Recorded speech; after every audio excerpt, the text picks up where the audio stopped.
So what is the specific path to victory that the campaign sees, that the president sees? Because the polls show the American people don't see it.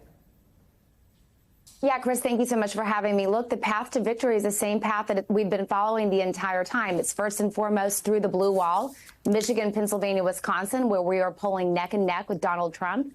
And then it's also through the Sunbelt states, North Carolina, of course, and also Arizona, Nevada. Those are the states that we're focused on. That's where we have an infrastructure. Chris, I think I came on your show about a month ago and talked about some of the infrastructure that we've laid in the states. We have over 200 field offices in battleground states. We have over 500 staff and counting in these states.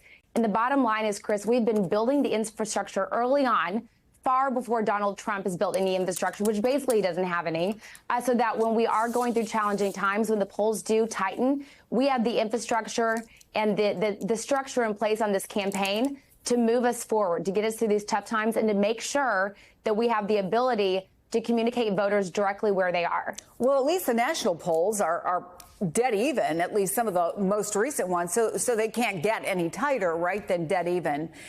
And Congressman Jim Himes was the first member of Congress to call for Joe Biden to step away from the race after the last night's solo press conference, saying not only does he believe Biden can't win, but he also says he thinks if Biden stays in the race, they'll lose the House and Senate. Here's what he said.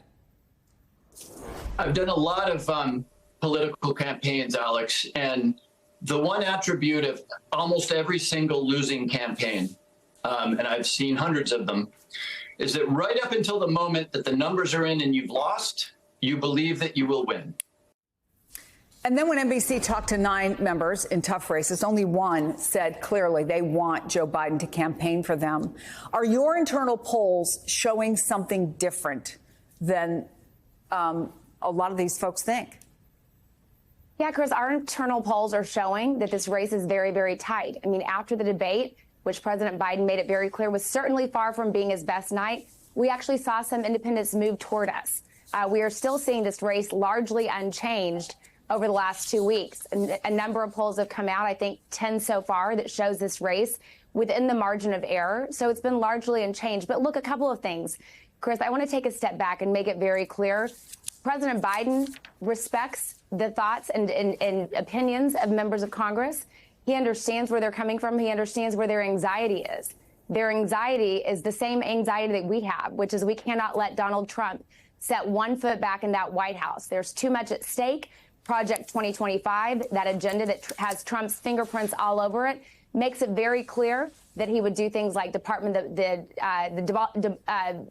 the Department of Education, essentially gut government so that government cannot function the way it has for the American people, even stifle women's reproductive rights further if he became president. So we are all united in making sure that Donald Trump does not set foot back in that White House. And, Chris, you might remember also from the press conference last night, one of the final things that President Biden said is, look, he basically said, if members need to run against me, that's fine. And Chris, as somebody who worked at the Democratic Congressional Campaign Committee about 20 years ago, I understand when members in tough districts and those frontline districts have to run against Washington leadership. We get that. President Biden certainly gets that.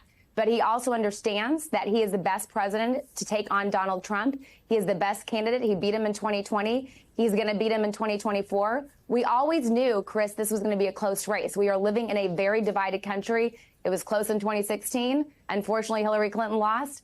It was close in 2020. Fortunately, President Biden won, and we believe that he's going to win again in 2024. So polls are one measure, right? And everybody's watching them very closely, both the public ones and internal polls that you guys have.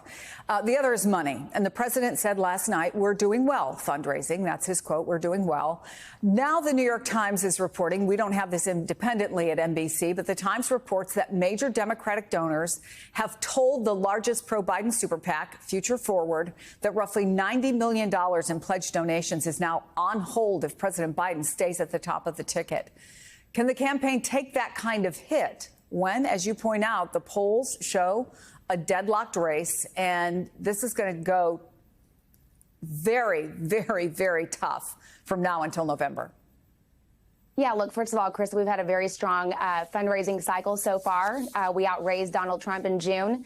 We have, I think, over $240 million cash on hand is what we last announced. So we have the infrastructure. We've laid the infrastructure, as I mentioned earlier, in some of the battleground states. We have the infrastructure $90 million, in place. Adrienne, that's a huge hit. First, can you confirm that for us or deny it? Well, that's coming from the Super PAC side. So, we're not affiliated with the Super PAC. We can't comment on that. I can't comment on that because I don't have firsthand knowledge there. I can also tell you that there are a lot of donors who have been quoted in the press in the last few days who are saying, I'm sticking with the president. I'm giving money. We've seen grassroots donations come in relatively strong over the past few weeks. So, and we, by the way, also had our best fundraising hour after the debate, debate a couple weeks ago. So the bottom line is we will have the resources we need to win this campaign. We have the infrastructure. I know I keep saying infrastructure, but it's important to emphasize that the groundwork, the infrastructure in the states, you have to do that now in order to have a strong footing going into October. Donald Trump is not doing that. He's made it very clear. His campaign's made it very clear they're doing it differently. That's not going to work. So we've laid that infrastructure. We have the team in place. I'm sitting here in Wilmington, Delaware, Chris, with hundreds of other employees on the campaign. We've got a lot of folks here who are fighting every single day for President Joe Biden. And we know that we are doing what we need to do, and we are confident that we will continue to be able to do what we need to do in order to win this campaign. Well, speaking of campaign staff, the president talked about you guys last night. Let me play that. I just got to pace myself a little more.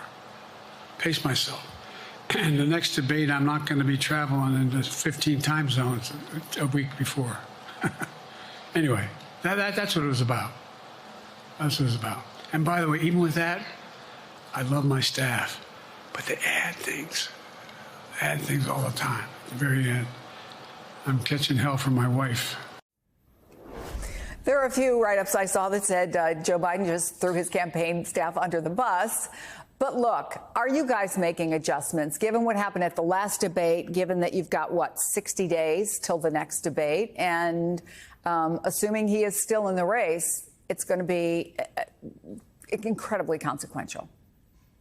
Yeah, Chris, first of all, I'm laughing because I was sitting in a war room with probably about 40 other staff last night, and we all laughed when he said that because, we have packed his schedule because he's the president of the United States and he's trying to he's running for re-election. So he's exactly right, though. I mean, I worked for a number of candidates, Hillary Clinton, of course, in 2016. We had to sort of, cut it down a little bit, too, because we were running her ragged because time is so important when you're a candidate. So he's exactly right. We thought it was kind of funny. But look, at the end of the day, we have the organization. We have the surrogates. I always say we've got to run like the Avengers. We have so many surrogates out on the campaign trail. The president's in Detroit today. Octavia Spencer, who's a huge social justice warrior, has been a longtime Democratic supporter, is in Detroit with him. We've got a number of labor leaders there. We've got members of Congress, just folks who are out on the campaign trail. A lot of people in Detroit with the president today. It's important that we also use the other voices in the party to lift up his record, talk about his accomplishments, use his record to demonstrate what he'll do in his second term. And that's what we're going to keep doing. And he does need to get his rest. I need to get my rest. We're going to go out there and win this thing. Hey there, MSNBC fans. I'm Luke Russert, and be sure to join me, Rachel Maddow, Jen Psaki, Lawrence O'Donnell, Steve Kornacki, Joy Reid, and many more September 7th in Brooklyn, MSNBC Live Democracy 2024. Click on the link for ticket information. We will see you there.